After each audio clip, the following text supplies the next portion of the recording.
Hey everybody. So I want to go through the diagnostic that we worked on today in class, or we're going to work on in class.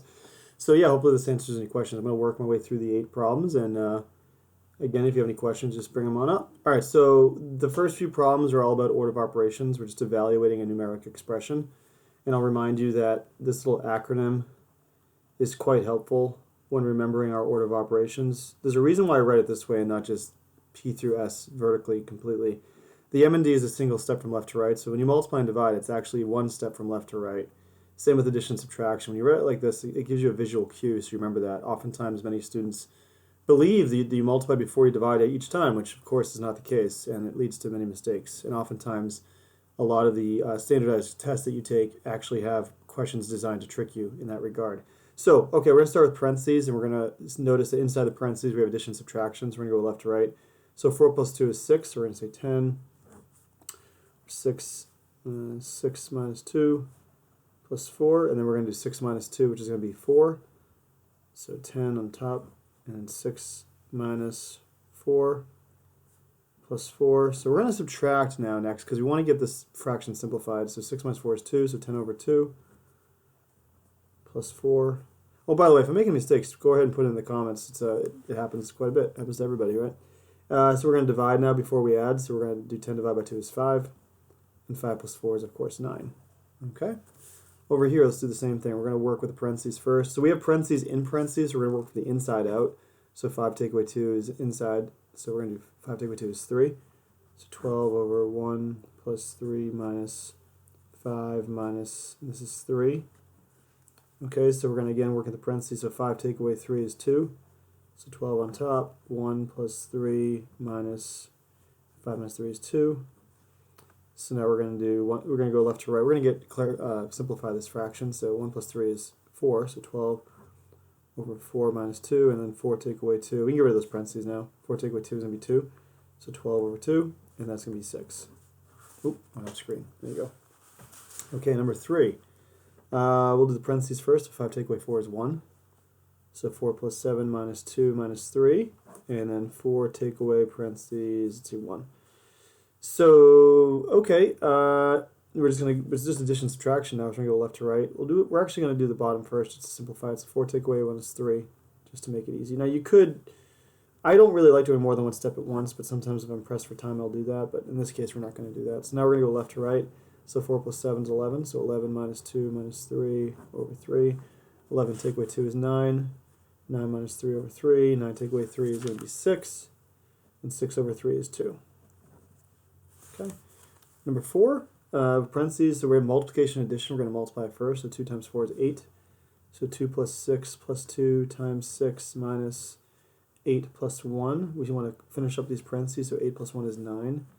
So 2 plus 6 plus 2 times 6 minus, and that'll give us 9. All right, so we have addition, subtraction, and multiplication. We're going to multiply first. So 2 times 6 is 12. So 2 plus 6 plus, and they're both positive, so 12. Minus, I can get rid of that parentheses now, 9. Now let's go left to right because addition and subtraction, so 2 plus 6 is 8, plus 12 minus 9. 8 plus 12 is 20, minus 9, which is 11. There you go. All right, let's look at the back side. Now, numbers 5 and 6, I believe we're combining like terms. We're working with polynomials. So we have a trinomial, and we are going to distribute this negative sign, which means we're going to change all these signs. So the first trinomial we're going to take out and just get rid of the parentheses. So nothing changes. So 5k cubed minus 4k squared minus 3k. And then we're going to change all these signs. So this becomes a negative 7k. And this becomes a negative k squared. And this becomes a positive k cubed. So now we're going to look for like terms of 5k cubed and 1k cubed. So 5 plus 1, because they're both the same sign, is going to be 6k cubed. Okay. I like to do different shapes. So I'm going to have square, so negative 4k squared and negative k squared. So negative 4 minus 1 is negative 5k squared. And then we're going to do circle. No, we already did circle, do a triangle. So negative 3k and negative 7k. Negative 3 minus 7 is going to be negative 10k. You'll notice the exponents of the variables aren't changing because we're just combining like terms, we're not multiplying or dividing. And that's it. So we have a trinomial. Cool. All right, let's do the same thing over here. So we're going to distribute this negative sign. Okay, we're going to rewrite the first trinomial without any changes, just get rid of the parentheses. So 3p plus 2 plus 3p to the fourth power. Now we're going to change all these signs. This becomes negative 4p, this becomes negative 2p to the fourth, and this becomes positive 2. Okay, so I like to work with the terms of the highest exponent first, so I just go in that order. So positive 3p to the fourth minus negative 2p to the fourth, so 3 take away 2 is 1p. So p to the fourth crosses out. Let's go with 3p and negative 4p. So 3 take away 4 is negative 1, so negative p. And then we're going to go with a triangle. So 2 and 2 plus 2 is 4. So there we go. There we go, another trinomial. Cool. All right, here we go. Last part. We're going to multiply a binomial by a trinomial. So first thing we're going to do is draw some distribution arrows. And we're going to distribute that first term. So p times 3p squared. So the coefficient of this p is 1. It's invisible, we see it. And 1 times 3 is 3.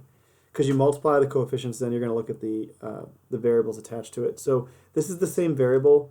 And when you multiply variables together, it's the same variable. You actually add the exponents. So this is p to the first. This is p to the second. So that's going to become p to the third because you're adding those exponents because we're multiplying. Okay. Same thing here. So 1 times negative 4 is negative 4. P times p, well, we're going to add those exponents. So 1 and 1, so this would be p squared. And then here, there's no variable, so it's just going to be plus 2p. Okay, so now we're going to take this negative 3, and we're going to distribute that. There we go. Okay, so we have negative 3 times positive 3p squared, and that's going to be negative 9p squared. And negative 3 times negative 4p, so negative 3 times negative 4 is positive 12. And then just bring the p, there you go. And then negative 3 times positive 2 is negative 6. Okay, so now we just have to combine like terms. So I think this is the only p to the third power. Yeah, it is, only p cubed. So 3p cubed. Bring that down. So now we're looking for p squared. So we have negative 4p squared and negative 9p squared. So we're combining like terms here, so it's easy to get confused here. The exponents are not going to change here, only the coefficients will. So we're combining like terms, they're the same sign, so we're going to add these together and keep the sign because they're both negative. So negative 4 and negative 9 will give us negative 13, and we just bring down the variable, so p squared. Okay. Then we have 2p and positive 12p, so they're both positive. We're going to add together and keep the sign, so positive 14p. And again, you notice the variable is not changing. And we just have negative 6, and that's it. That's a polynomial. There we go. All right, last one.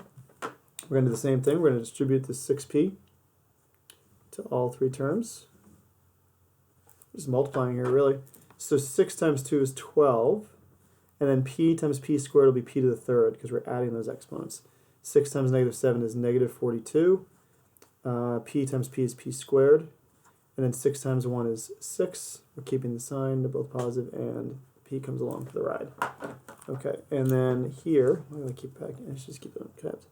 7 distribute there, and there, and there. Okay, so now 7 times 2 is 14. They're going to be positive there. Bring the p squared down. 7 times negative 7 is negative 49. Bring the p down. And 7 times 1 is 7 plus 7. So now we just combine like terms.